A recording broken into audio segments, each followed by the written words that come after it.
Okay. Now, thank you so much. Thank you. Thank you for your kind words and sentences.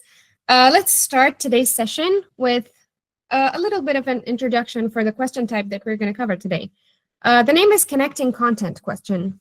I mean, you can see it from the name. It's connecting content, like you connect some content. It means that it doesn't ask you from one thing. It asks you about multiple things that you want to like, or you have to connect everything in the lecture. Maybe it would be something that you should choose many answers, many options, not just one. Or sometimes it could be like a table or something that you drag and drop, and then after that, you can see what happens. So if you want to identify this kind of question, well, it might ask you about the steps in a progress, in a process. Suppose that you have like a chart, a table or something, and then after that, you have to like, it says maybe that you should drag and drop the first option in the first row and the second option in the second row, and then you choose it. You just put everything in place, put all the steps in place. Maybe you'll do that, or the cause or effect of something. Maybe they will ask that what were the causes of maybe the distinction of something. They will ask that, but there won't be just one cause. There would be many causes that you have to again choose many options, or they might be classification. It would again ask you what were the types of this particular thing. And again, it's not like that for the four options, the MCQ, the regular one, that you choose only one option. It's the one that you choose many options at the same time. Or you make a prediction about something, maybe like an inference question. You'd see that, well, what would happen in the maybe in the next 200 years, according to the professor or something. And it requires you to fill in a chart or a table or choose two answers or many answers sometimes. So now we will go to listen to an audio, and then you'll be able to know what kind of question it is, okay?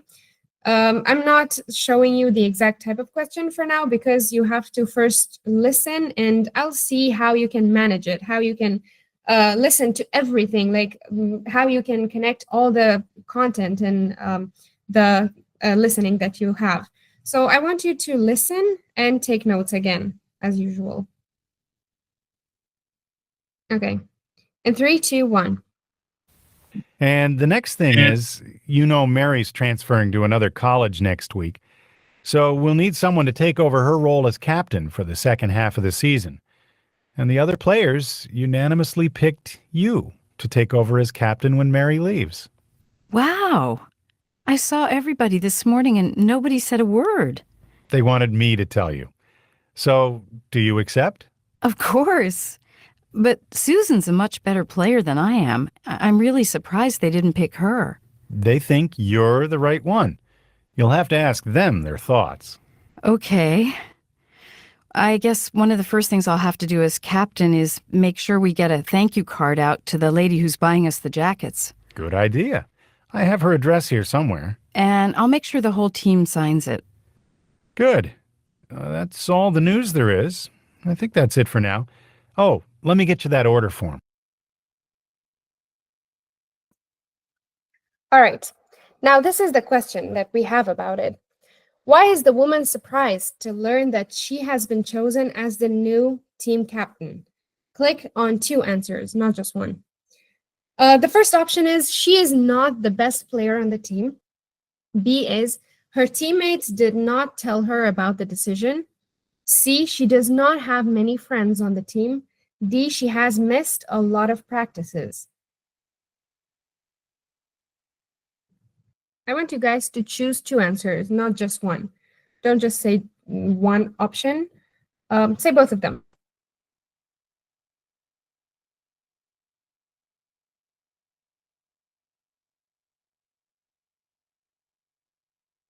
We have B and D. Okay. What about others?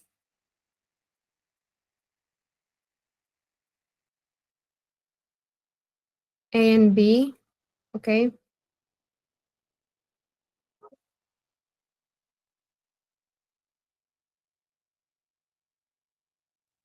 Okay, I get BD and AB. Everyone agrees on B. You say that B is correct. Her teammates did not tell her about the decision. Yes, that's true. And nobody thinks that C is correct. All right, eliminate that. She's not the best player on the team. No, not really. It's just that she thinks that way. It's not that she is not the best player on the team.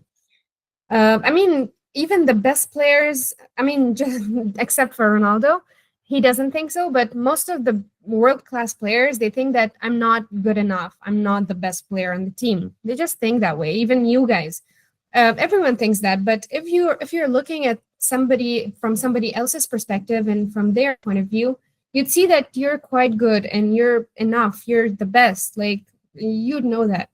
And this is what happens to this girl here as well. It's not the correct option. B and D are correct options. Her teammates did not tell her about the decision, and she has missed a lot of practices. Now, the next type of question will look like this. This is not a question from this audio. I'm just showing it for you guys for the sake of like understanding. It says, which of the following are part of sustainable agriculture according to the professor and which are not? And then we have part of the sustainable agriculture, and then we have not part of the sustainable agriculture. We have A, B, C, D, and E.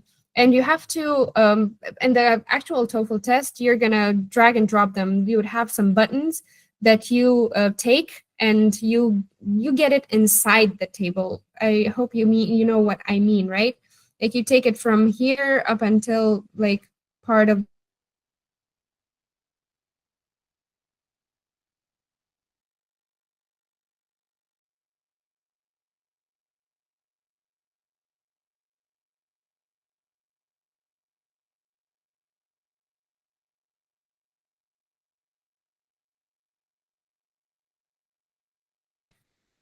in 3, 2, 1.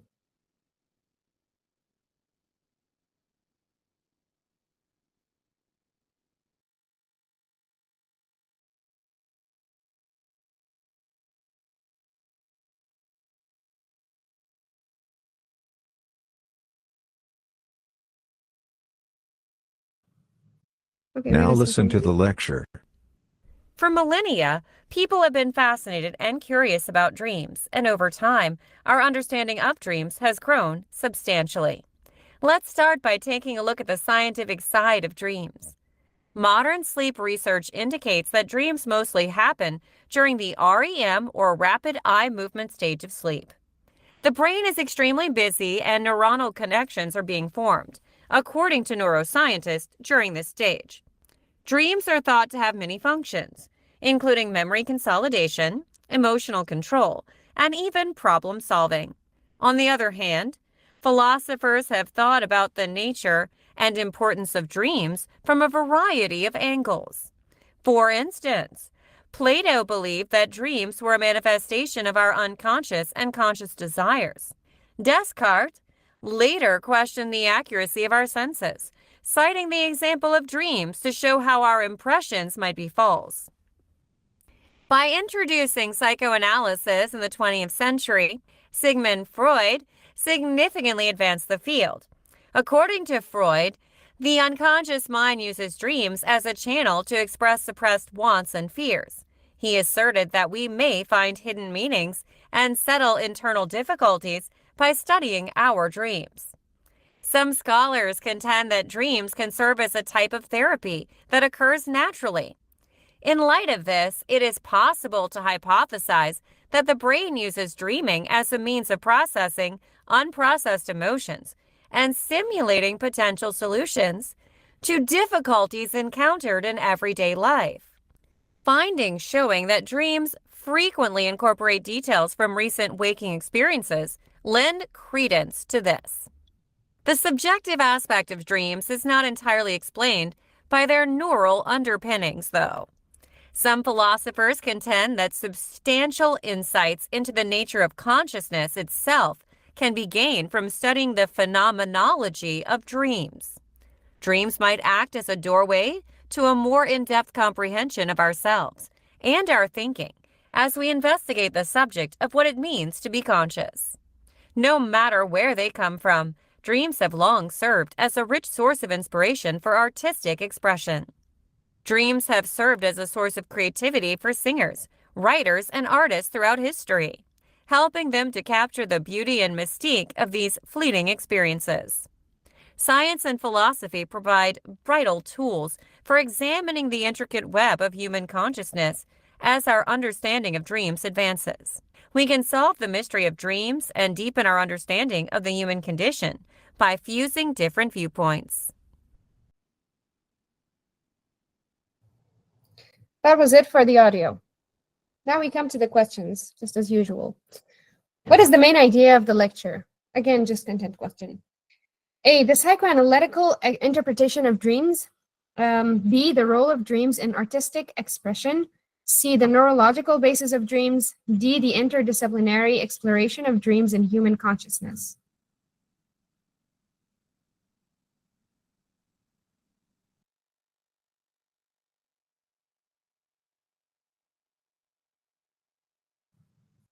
That's great. D, maybe. D.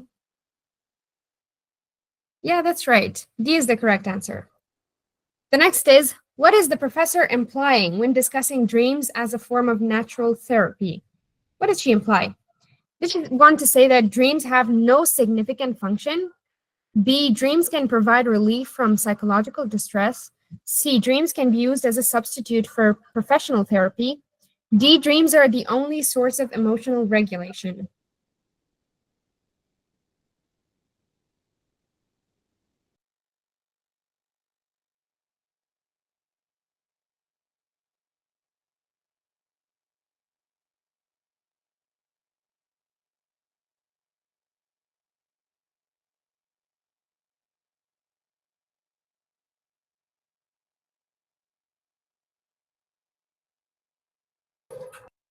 Okay, so everyone thinks A or C, either one of these. She said that it's a form of natural therapy, right? For A, I have to say that A is definitely not correct because dreams have no significant function. It just contradicts what we just said. The professor said that it's a form of natural therapy. It means that it's important and it does have a significant function. So A is incorrect. Let's come to C. Dreams can be used as a substitute for professional therapy. She didn't say anything about this.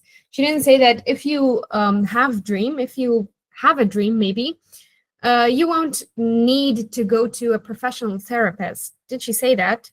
I don't think so. So she didn't say that it could be a substitute for professional therapy. But she did say that it's an important thing and it's a form of natural therapy. So B is the better one. B is the best out of all of them. Dreams can provide relief from psychological distress, and it does. I don't know about you guys, but have you ever had any kind of dream that it might just get you rid of all the psychological distress that you have? Or is it always like a nightmare or something? I hope it's not like a nightmare all the time, right? Because I don't have lots of dreams, but whenever I do, it might be like one dream per like 4 months, I think. But sometimes it's a nightmare, and sometimes it's such a relief for me that I think that, oh my God, this is such a good thing that I had this dream. I think that. So the next question is, what is the professor's attitude towards the study of dreams? A, was he, I think it was she. Was she dismissive? B, tolerant? C, enthusiastic? D, skeptical? I think this is quite easy.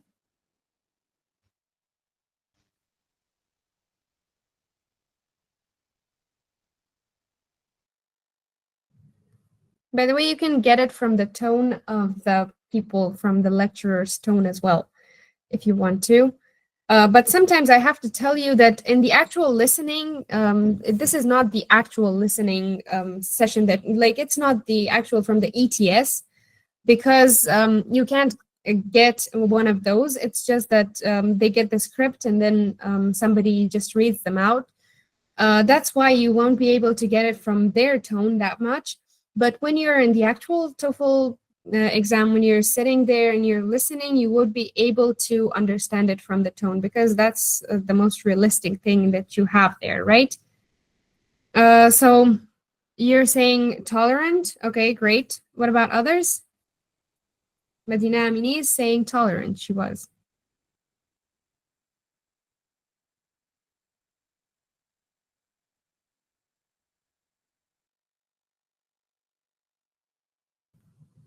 Nobody else? Okay, it's fine. No, actually, she was not tolerant. Tolerant is just when suppose somebody is talking to you so much and then you're not uttering a word, and that's being tolerant. But here, the professor was quite enthusiastic about it. And I mean, she was enthusiastic saying all the topics. And then she did say at some point that it's interesting to know what it was, something like this. So it's enthusiastic. Now we have another audio, a little one. It's what did the professor mean when they said this one? Let's go and hear what they said.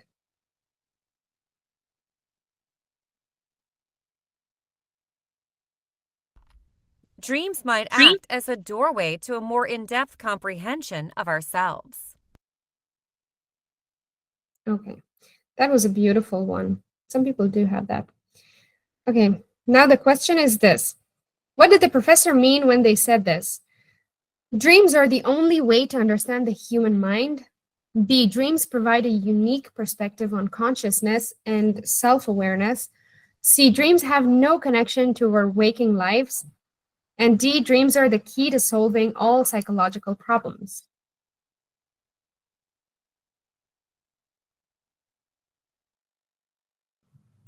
Yes, that's awesome. B is the correct answer. Yep, thank you so much. The next question is, why does the professor mention the contributions of Plato and Descartes? A, to provide a historical context for the it's philosophical, okay. Do you also get like this, that you mix the psychological, physiological, and philosophical? I do that all the time. So, to provide a historical context for the philosophical exploration of dreams. B, to argue against their theories on dreams. C, to highlight the differences between science and philosophy. D, to demonstrate the superiority of one theory over the others.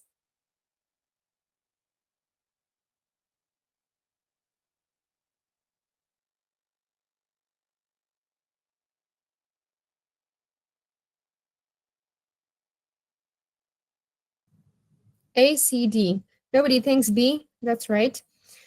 About A, to provide a historical context for the philosophical exploration. That's good. C, to highlight the differences between science and philosophy. No, it was not about the difference. Whenever you have this kind of question, it's going to come.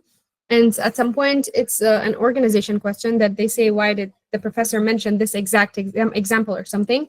It's an organization question that asks you about how the lecture was organized. It means that.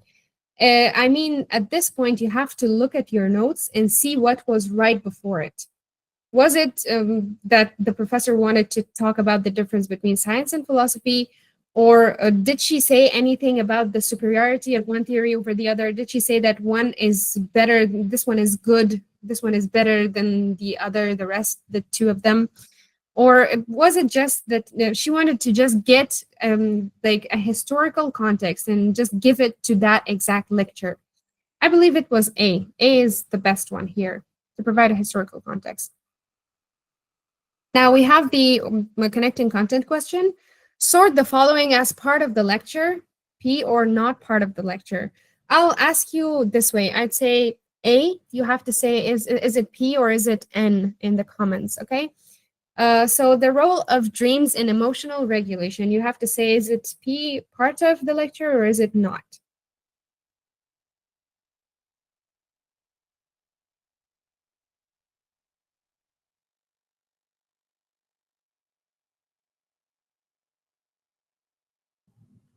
P and two people, 3. And yes, it was. The role of dreams in emotional regulation was a part of this lecture. It was mentioned. That's what we are talking about here. The significance of dreams in artistic expression. Was this one mentioned in the lecture? Here we're talking about being mentioned or not.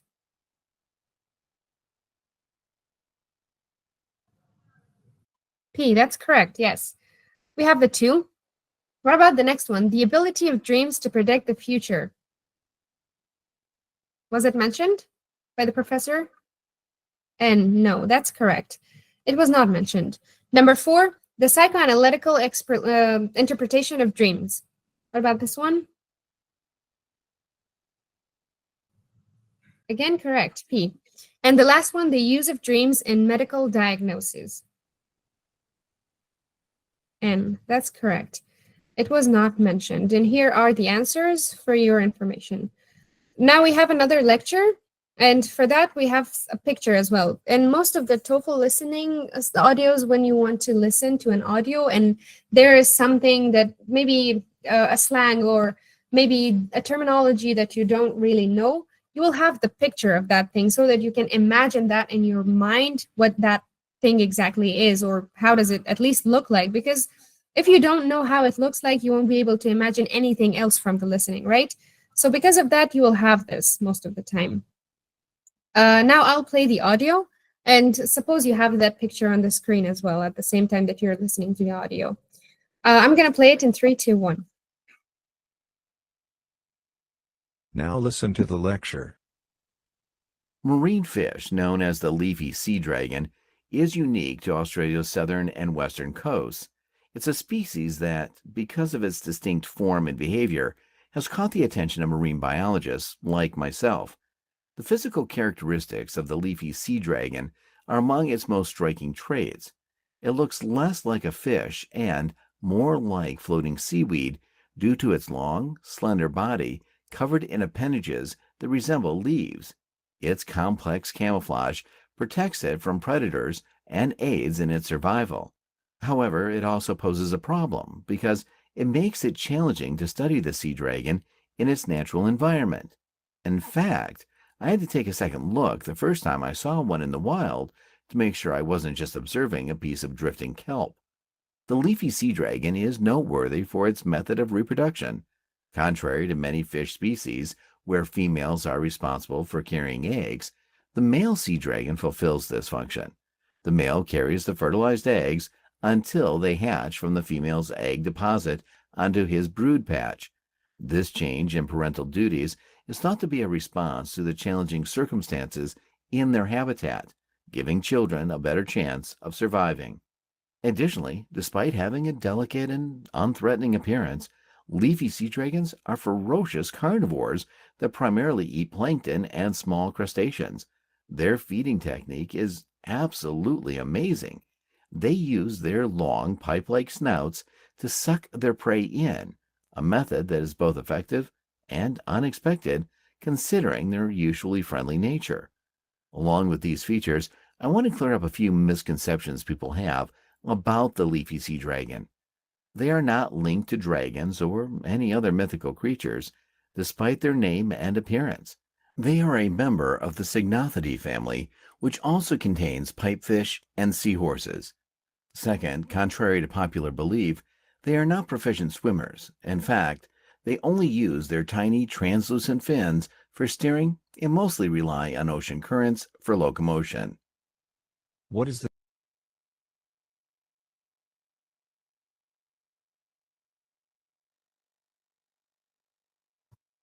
Okay, now these are the questions. The first one, what is the main idea of the lecture? A, the reproductive strategy of the leafy sea dragon.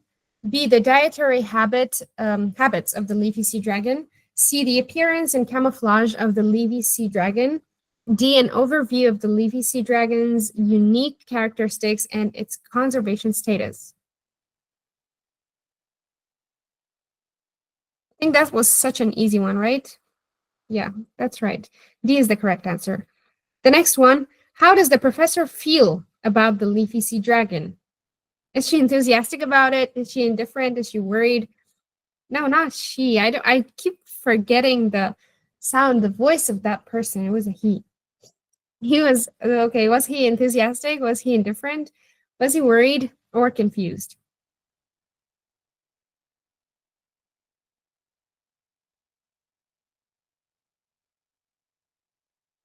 We have C as well. about like he wasn't worried about it. Again, it's enthusiastic. I have to find some question that if the lecturer is not enthusiastic, because in most of this type of question, in most of them, the lecturer is enthusiastic if it's talking about the lecturer. But if you have a conversation between those two people, maybe one would talk about the library or the fees, the tuition or something, then it won't be enthusiastic. I have to find those type of questions. But for this one, yes, it is enthusiastic. Next off, what does the professor imply when he mentions the leafy sea dragon's feeding method? A, it's inefficient and surprising. B, it's efficient and unexpected. C, it's inefficient and expected. D, it's efficient and typical.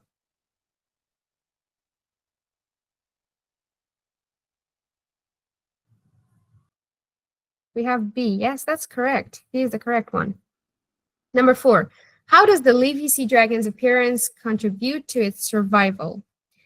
A, by making it faster to escape predators. B, by acting as a camouflage and making it nearly invisible to predators. C, by intimidating other marine species. And D, by helping it attract mates. Again, such an easy one.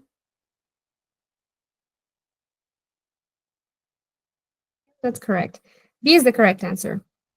Now, which of the following are discussed as part of the leafy sea dragon's characteristics in the lecture?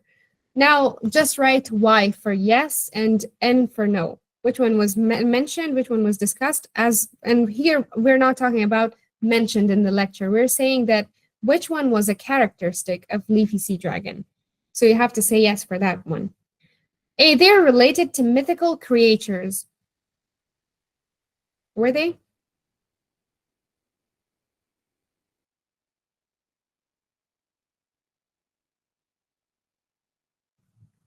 Do you guys have the screen?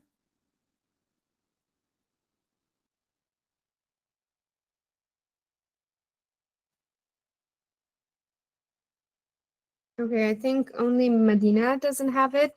You can leave and then join back.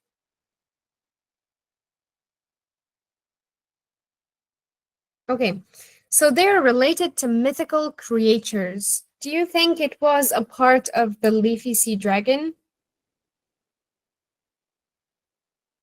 Yeah, by Sadid, you're right. And the rest of the class? No, not really. Why would you think that? Yes, he did contradict that. He said that these are not the, related to mythical creatures. So no. B, they have leaf-like appendages for camouflage. Do they?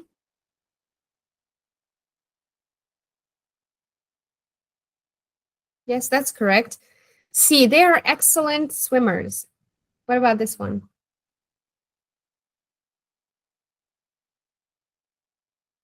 They're excellent. Yeah, that's right. No. D, males carry the eggs until hatching.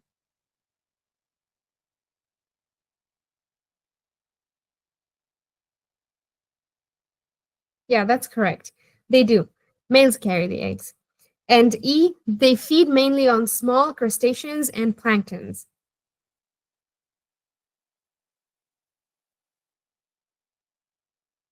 Is it a yes or a no? Yeah, that's correct. Thank you so much. Now going to the next audio. Again, we have a little bit of a picture about this one. And I'm going to play it again. Take your notes. And so it's, I think this is the 4th audio. Yeah. All right. In 3, 2, 1. Now listen to the lecture. Beavers are herbivores, which means they eat mostly plant material. Their main food sources include water plants, tree bark, twigs, and leaves. Alder, aspen, willow, cottonwood, and other tree types are favorites of beavers. However, depending on the amount of food supplies in their habitat, this choice may fluctuate. Beavers are extremely versatile animals that can change their food to suit their surroundings.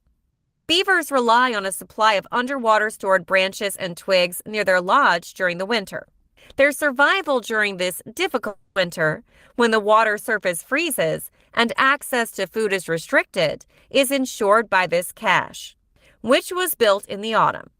Beavers, however, eat a range of aquatic vegetation, including water lilies and pondweed, during the warmer months. The beaver's capacity for environmental adaptation is highlighted by the seasonal variations in their food. Beavers are extremely adaptable, but they are nevertheless susceptible to the effects of human activity. The availability of the preferred tree species for beavers may dwindle as humans continue to intrude on their habitats. Because of this, beavers might be forced to eat less, which could ultimately harm their general health and well-being. Additionally, the loss of the beneficial ecological services that beavers perform, such as the filtration of water and the development of habitat for other species, could result from this drop in preferred food sources.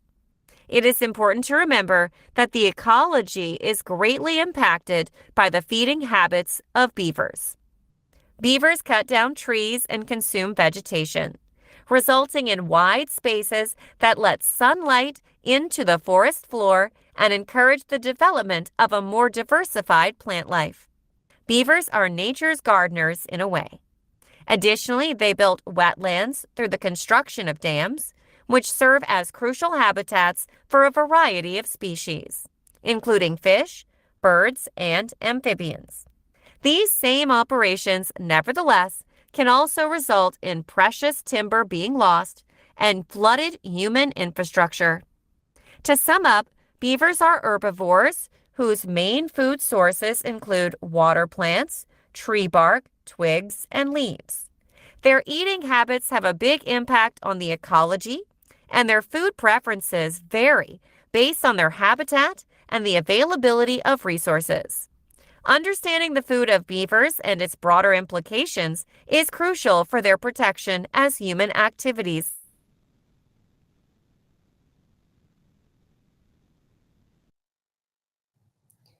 Okay, that was it. Now the questions again. They come. What is the main idea of the lecture? A. Beavers prefer a particular type of tree for their diet. B. Beavers have a significant impact on the environment. C. Beavers primarily consume plant matter. D. The diet of beavers and its implications on their habitat.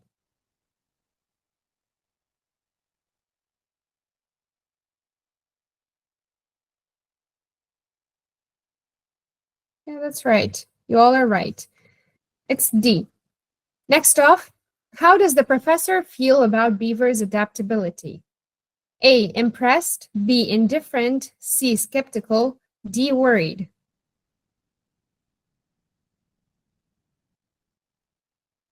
That's correct. A. She was impressed. What did the professor mean when he said this one? Right, I'll play the audio and then you have to listen.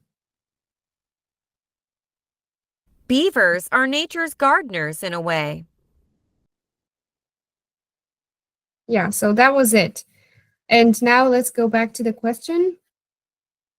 How they're like guards or something.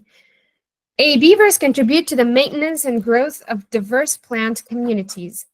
B. Beavers intentionally plant seeds to grow trees. C. Beavers clear away dead plants to promote new growth. D. Beavers build gardens in their lodges.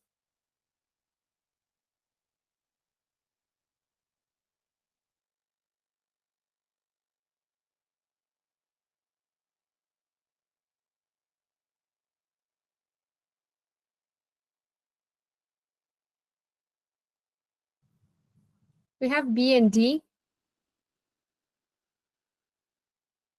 Okay, let's come and talk about it. Beavers intentionally plant seeds to grow trees. Why is it not correct? Because it's not intentionally. They don't do it intentionally. They do it unintentionally. That's why you have to focus on that word. You have to see if it's right or not. Even if one part of that is not correct, it means that the whole answer is not correct. So B is incorrect. Now, nobody thinks C is correct. Eliminate that. D, beavers build gardens in their lodges. Again, no, they don't build gardens. It's A. Beavers contribute to the maintenance and growth of diverse plant communities. And how? By planting seeds, but it's not intentionally, it's unintentionally. Number 15, why does the professor mention the decline in preferred food sources for beavers? A, to highlight the impact of human activities on beaver habitats. B, to emphasize the adaptability of beavers. C, to discuss the variety of food sources available to beavers. D, to suggest that beavers are picky eaters. Again, this is an organization question that you have to look at how everything is organized in the lecture. So if you have your notes, just take a look at your notes and see what is before that, before this exact part, or what is after that, then you can answer.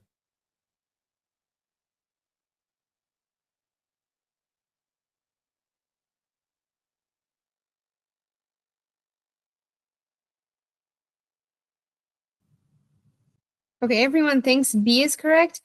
May I ask somebody, anyone who might say, like, why do they think B is correct? Anyone, you can just raise your hands.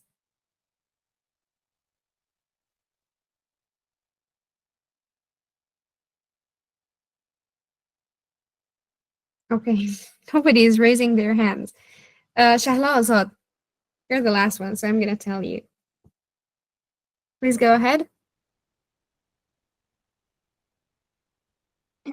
Am I audible? Yes, you're audible. Please go ahead.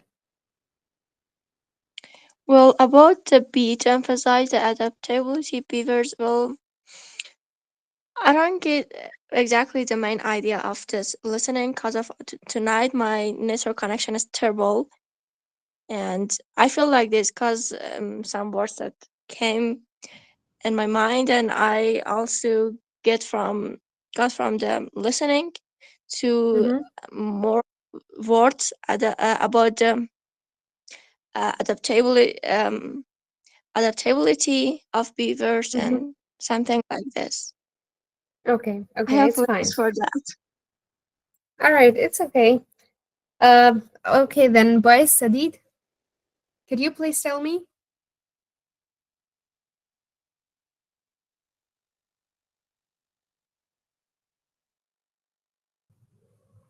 I think he doesn't have this the voice or something. B is not correct. To emphasize the adaptability of beavers, I mean, what does it have to do with the decline in preferred food sources for beavers? It's A, to highlight the impact of human activities on beaver habitats. The professor did talk about that. And then after that, he said this. Sort the following items into those that are part of the beaver's diet and those that are not. For A, aspen bark. Was it a part or not? Yes or no? Just that's correct. Yes, it was a Y. B, insects. What about this one? Was it a part?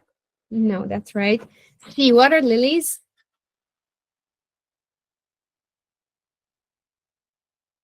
That's correct. Again, yes, it was. D, fish. Were fish a part of the diet of beavers? No, correct again. And E, willow leaves. Yeah, correct. Absolutely correct. Now let's go to the fifth audio. Let's listen to it. Again, take your notes. In 3, 2, 1. Now listen to the lecture. Today we will examine a work of art by the great Leonardo da Vinci that is less well known, La Tempesta. Although less well known than some of his other pieces like The Last Supper or the Mona Lisa, this work has special value in Leonardo's body of work and offers a chance to delve into the themes of nature, human emotion, and technical ingenuity that he frequently explored. La Tempesta, or The Storm, created a scene of a severe storm raging over a little settlement. The artwork is a study in contrast, the warm golden light seeping through the dark, foreboding clouds hovering above the settlement. The villagers themselves seem awestruck and frightened by the storm's overwhelming power. This piece is another example of Leonardo's talent for evoking human feeling. As the villagers look for safety from the storm, one can practically feel their strain and worry. Leonardo's love for the natural world and his scientific approach to portraying it are evident in this picture. The wind gusts and droplets are painstakingly represented, demonstrating his profound mastery of meteorological phenomena. While the gloomy clouds are depicted in a way that emphasizes their great strength, Leonardo's primary point is that nature is a double-edged sword, creating beauty and destruction at the same time. The storm serves as the focal point of the composition, which is extremely impressive and draws the viewer's attention throughout the entire canvas. The peasants' dispersed bodies and varied facial expressions produce a dynamic feeling of movement that echoes the storm's frantic fury. The painting's diagonal lines created by the lightning and rain help to guide the viewer's eye around the picture by giving it a sense of depth and movement. Although it is a lesser-known piece, La Tempesta nonetheless reflects Leonardo's inventive style. In order to get a smoky atmospheric impression, he used his well-known sfumato method, which involves the careful blending of colors. The Mona Lisa, which is the most well-known example of this method, shows Leonardo pushing the limits of what was conceivable with paint. Leonardo once referred to the picture as not only a storm, but a reflection of the human condition, alluding to the underlying theme of human frailty in the face of nature's might. It serves as a sobering reminder that despite our successes and developments, nature still has its whims. Finally, Leonardo da Vinci's La Tempesta is a magnificent little-known piece that gives us a chance to consider his mastery of capturing both the natural world and human emotion. We learn more about Leonardo's brilliance as a result of investigating the themes of nature, human fragility, and technological progress, and the painting itself becomes a crucial component of his artistic legacy. That was all about La Tempesta. I think you know Mona Lisa, right? It's quite a famous. Did anyone say anything? I heard it, but then okay, fine. So I think you know Mona Lisa. It's quite famous, and this is another one. It's not that famous, but it's made by Leonardo da Vinci again. And so now the question is, what is the main idea of the lecture? A, the importance of La Tempesta. B, Leonardo's fascination with the natural world. C, the technical innovation in Leonardo's paintings. D, Leonardo's skill in capturing human emotion.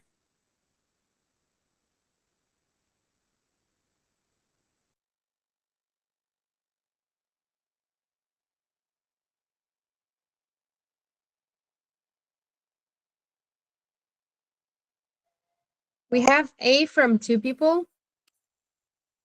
B.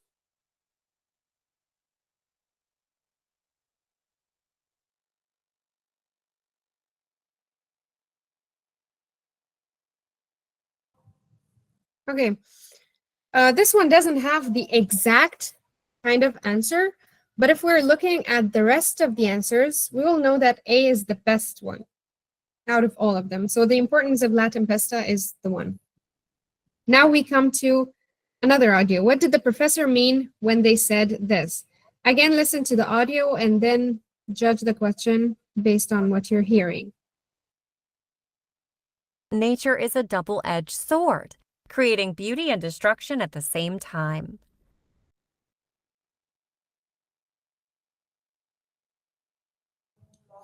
And that was the question. And it was really good, I believe. The way she said it and the way she resembled it to the sword, it was really cool. A, nature is unpredictable. B, nature can create and destroy simultaneously. C, Leonardo's fascination with nature's duality.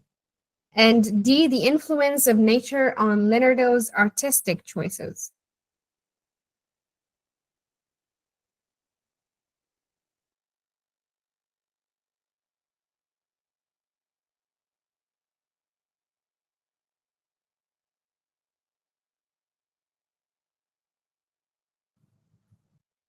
All right, you all are saying B. Nature can create and destroy simultaneously. If we're looking at A is, I think it. Nature is unpredictable, and nature can create and destroy simultaneously. But here, she was not talking about the nature again. She was talking about Leonardo da Vinci. She was talking about the way she was thinking, the way Leonardo was thinking, actually. The way this person, this artist, Leonardo, was thinking is that he wanted to show the nature as this way. It means that she was not talking about the nature itself, but she was talking about how Leonardo thought about nature. So C is the best option here again. Leonardo's fascination with nature's duality. Again, especially when it says what did the professor mean, you should know that it's again an implication. It doesn't mean that you should literally translate it. You should know the reality behind it, like why the professor said this. There is another audio again. What did the professor mean when they said the other one? Let's see what this one is. Not only a storm, but a reflection of the human condition. Again, such a beautiful thing. A, the painting depicts the unpredictable nature of humans. B, the painting represents human vulnerability in the face of nature. C, the storm symbolizes the human struggle against natural forces. D, the painting emphasizes the strength of human spirit in adversity.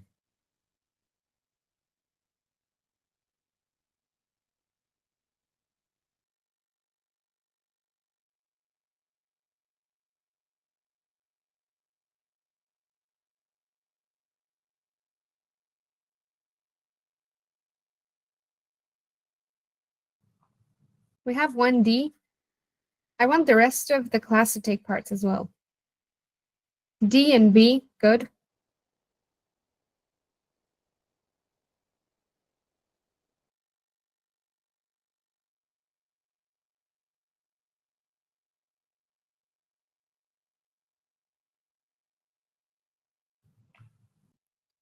All right, we have only D and B.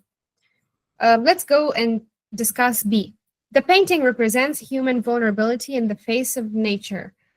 All right, I believe that it's not about the vulnerability. I mean, it's good. This option is really good till the point that vulnerability comes. When we're talking about storm, storm doesn't translate to vulnerability. It translates more into chaos and being unpredictable, right? So not B. What about D? The painting emphasizes the strength of human spirit and adversity. Again, not really, not about the strength of it. Let's go to A. The painting depicts the unpredictable nature of humans.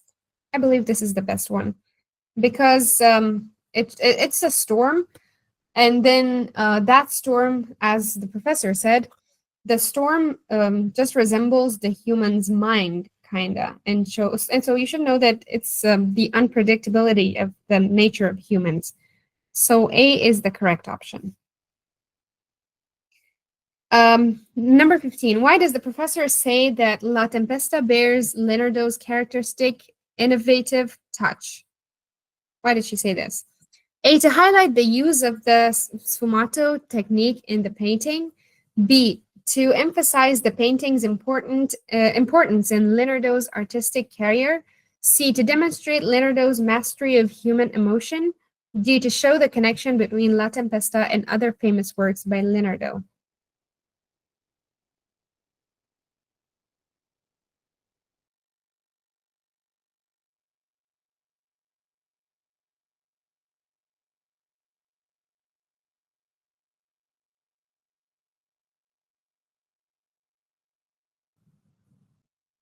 Okay, anyone that you might think B or C? Okay. I think you haven't quite caught this one, this lecture.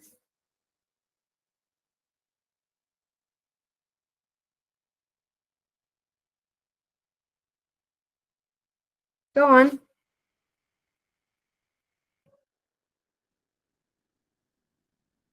B, C?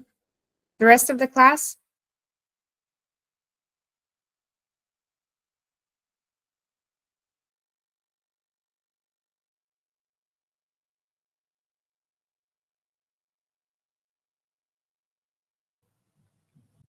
Yeah, you have B and C. Well, C is the correct option here. To demonstrate Leonardo's mastery of human emotion. That one is the correct one. Going to the next option, the next question. What does the diagonal lines formed by the lightning and rain in La Tempesta contribute to the painting? A, they create a sense of depth and movement. B, they emphasize the warm golden light in the scene. C, they distract the viewer from the central element of the storm. D, they symbolize the calm after the storm.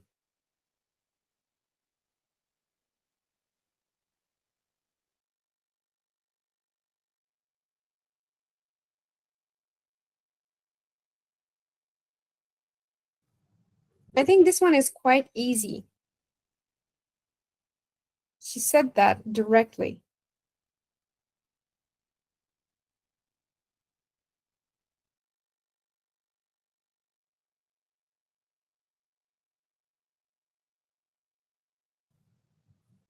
We have D from 2 people.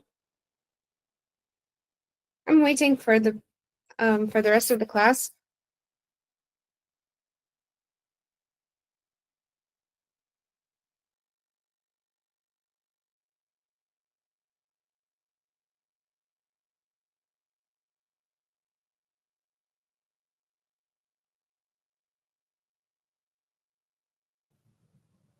Okay, again. Okay, we have B and D. Let's have somebody.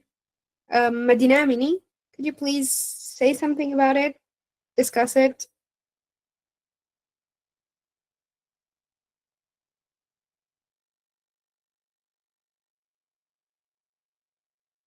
Hello, teacher. Good night, everyone. I chose this Hello and good option night. because it was in my new teacher, and I think that the speaker has mentioned this one. Yes, exactly. You're right. B, they emphasize the warm golden light in the scene. That's the correct option. And then we have this. Sort the following elements as either part of the painting, La Tempesta, or not part of the painting. Again, you'll say P or N. A mountain landscape. Is it a part of it or not?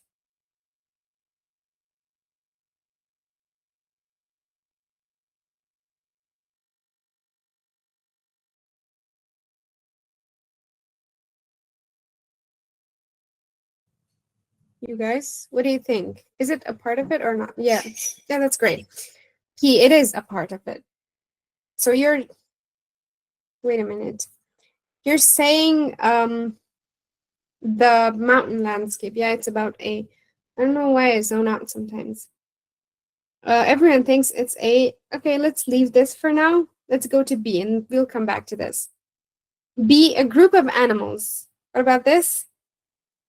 Was it part? Yeah, a group of animals, not part. What about C, villagers seeking shelter?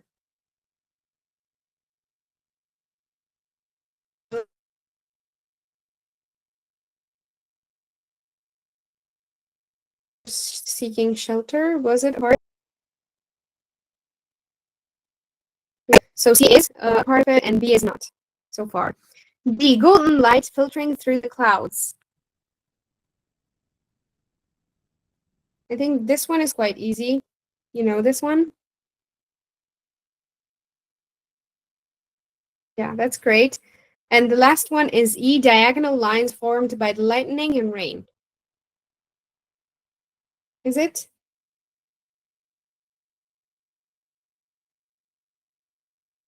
Diagonal lines formed by the lightning and rain. We have one yes, one no.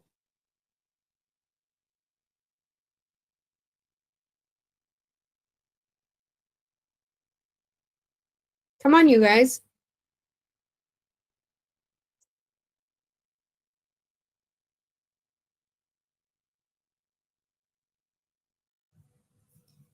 All right, in case you're not answering, it was a part of it. Diagonal lines formed by the lightning and rain was a part of it. Now let's go back to A mountain landscape. Was it a part or not?